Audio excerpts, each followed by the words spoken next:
load apart again so that I can try and hook the lithium battery pack up and then hopefully hook the water maker up. We'll be quite independent. Yeah, this is our room of requirement. This is the room of requirement. And it's one of the bunks. I can't quite get it all in the picture, but it's the center bunk over the wing deck, really. Yep. And we don't need 6 cabins, so Shayne has a room to work with. And up until this point, it was where we stored all of our junk, all of our potential upgrades. Junk. Everything that we put in here, we had to weigh, and so we've just popped it all. Some of it's in the forward peak there. Most of it now. Which we've also pulled apart. That's going to be our bathroom at some stage in the forward peak. And we're going to pull off all of this lining because it's heavy and unnecessary and we need access.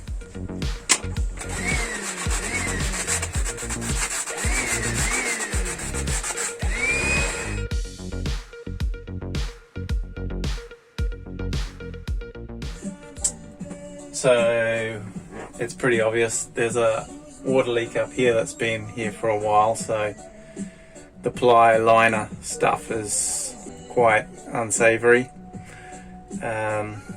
It is the windows, but it could also be, you can just see the water filler pipe here.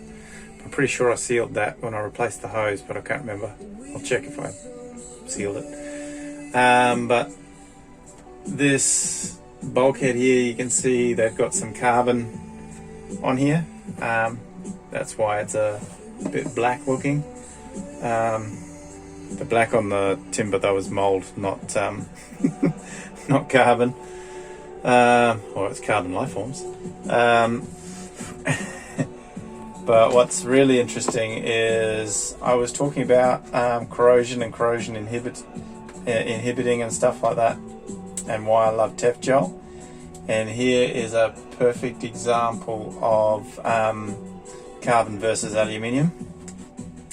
So these big bolts here are the bolts that hold our fuel tank on the other side of this bulkhead. You can see where the water has sort of run down and just missed this bolt and plate. So the amount of water that's comes through here, and I would say in particular salt water, because we get some salt water over the deck from every now and then when we're going, because we don't go fast much. But down here where the plywood has redirected the water a little bit more over the bolt, so you can see that this aluminium washer has turned into a totally different product altogether. This is normally a white fuzzy powder, but because it's still damp, it's turned into almost like a crystal. It's quite hard and firm, but yeah, it's just the white powder that's been constantly damp and sort of crystallized a bit. Some scientists out there would be able to tell me exactly what it is and what the chemical reaction is and all that. Yeah, so pretty glad to be coming and sorting out this end.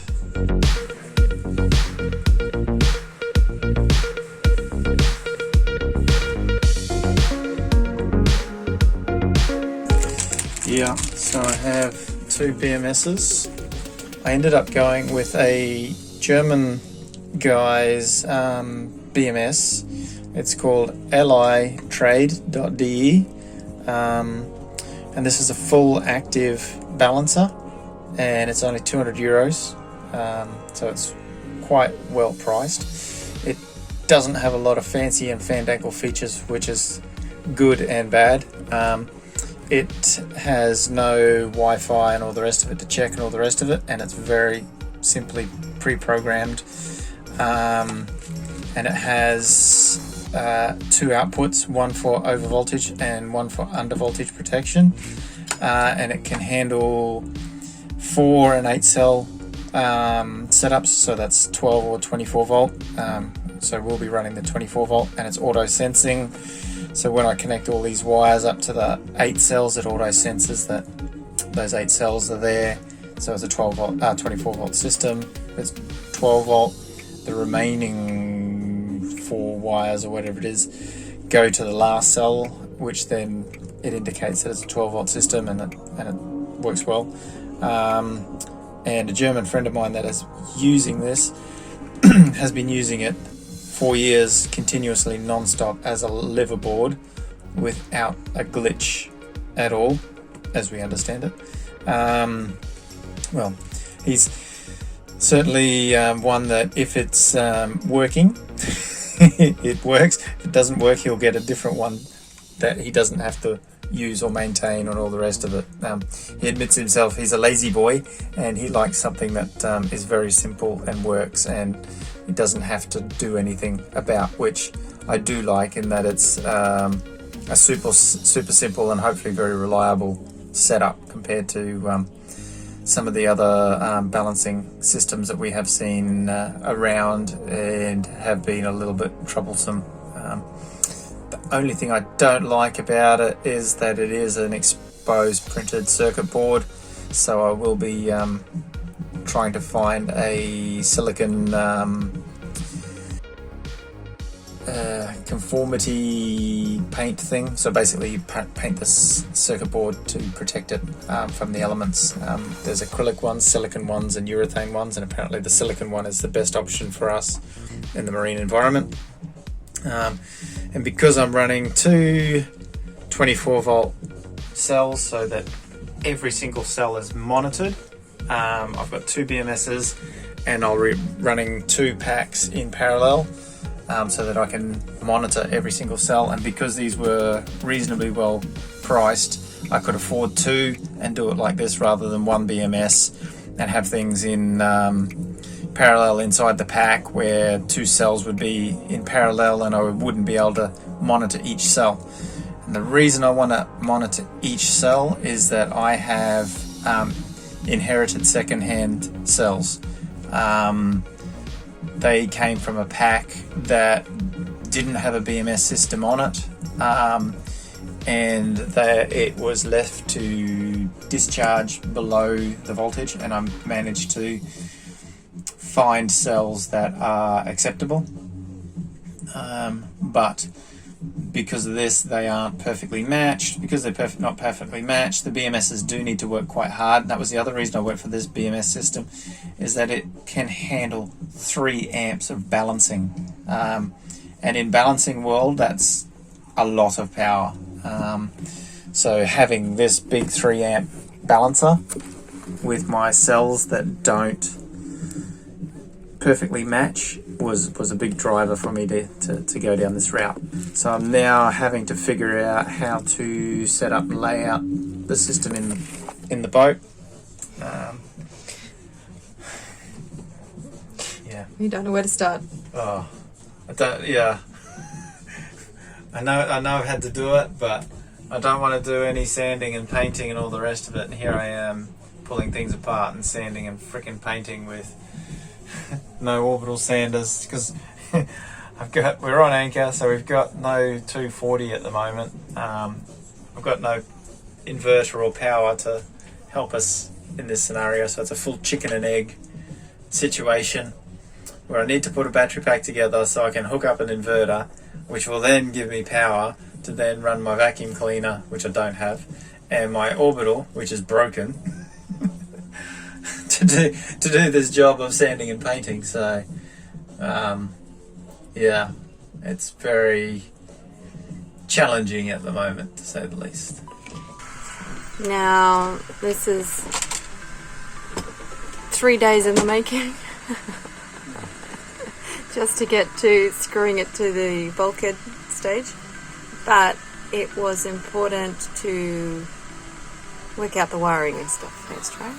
And I made up some templates for Shayne, the solar controllers.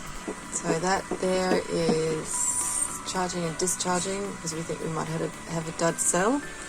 And the big box in the corner. That's our inverter.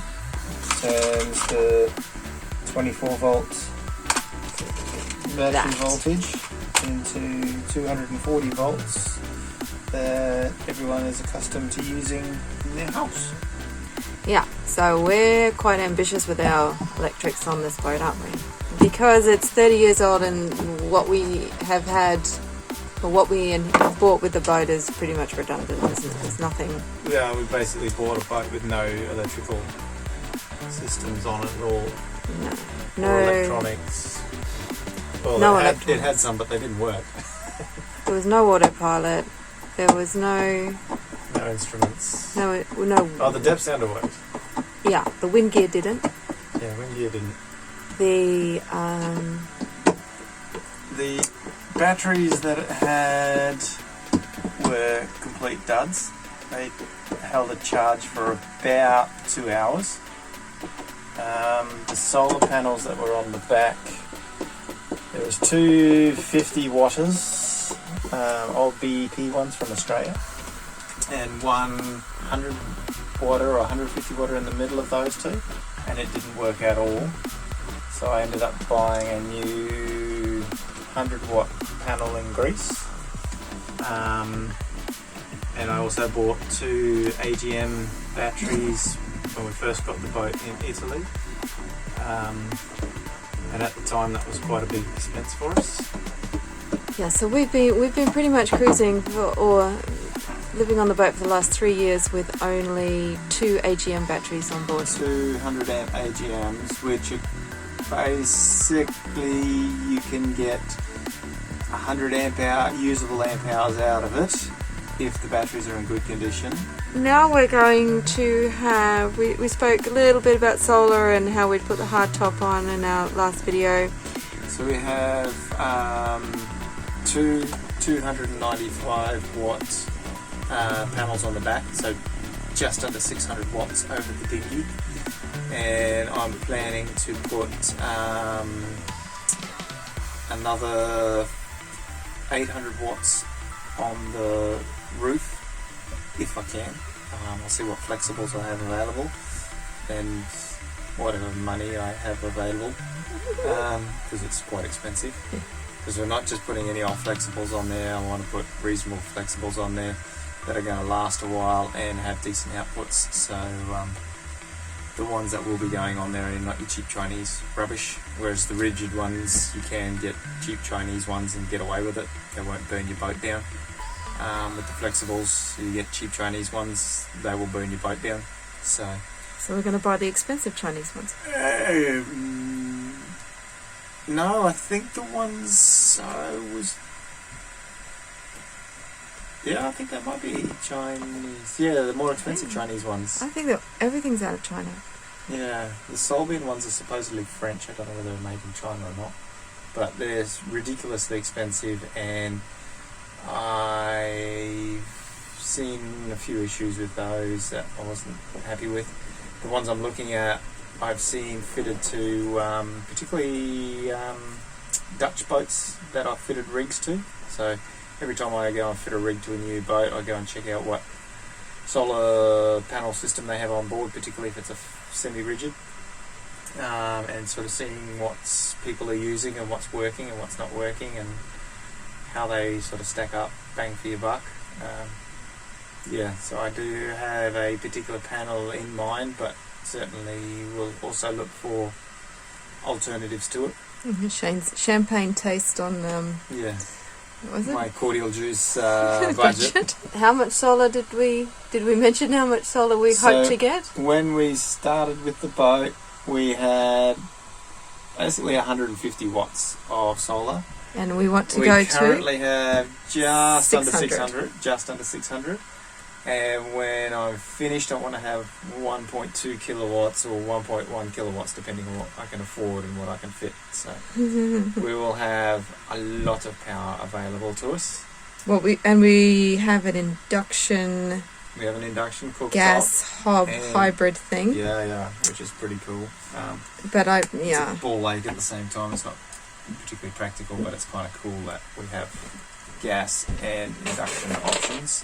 And as far as power is concerned, we're moving from the AGMs to the lithium, which is which can be seen.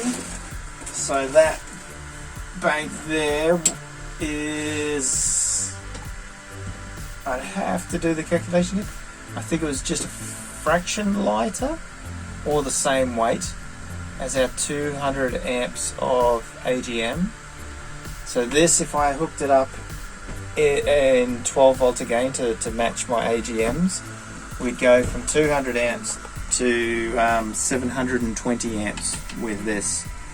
Now it's not just going from 200 to 720, but the usable amps inside this pack is more than double what is usable in the AGM. So we have, let's say, a colossal amount more power available to us to be used than we had before.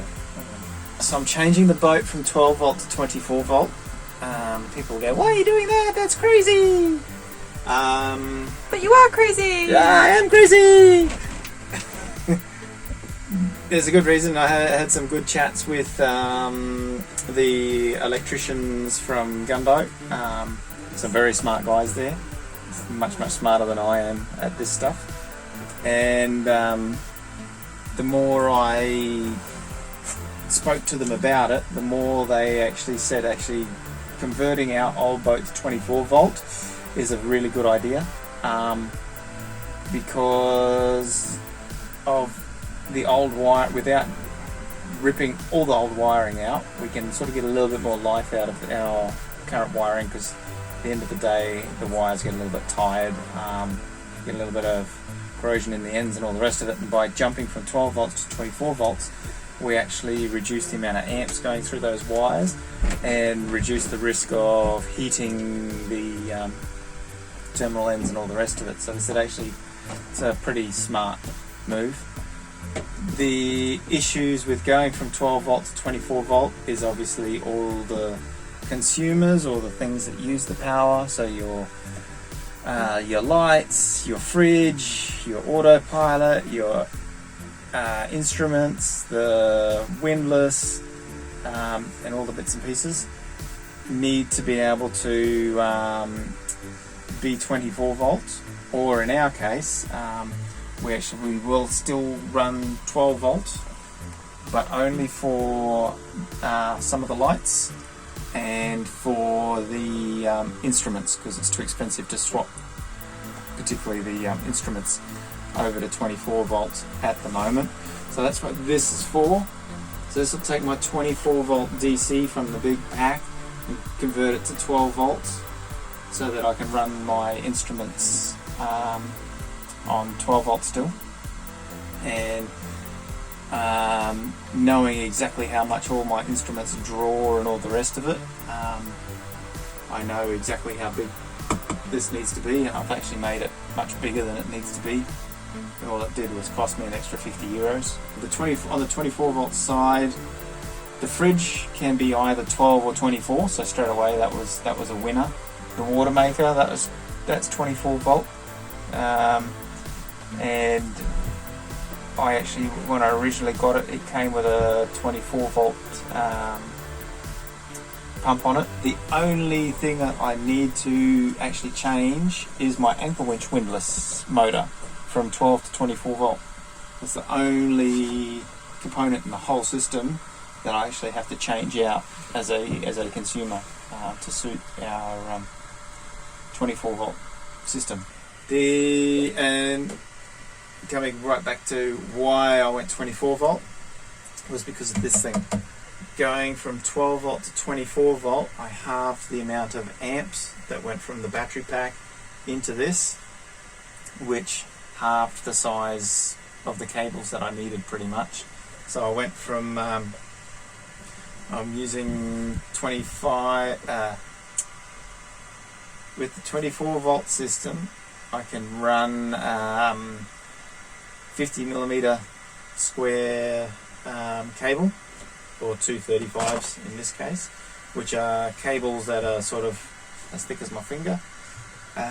If I run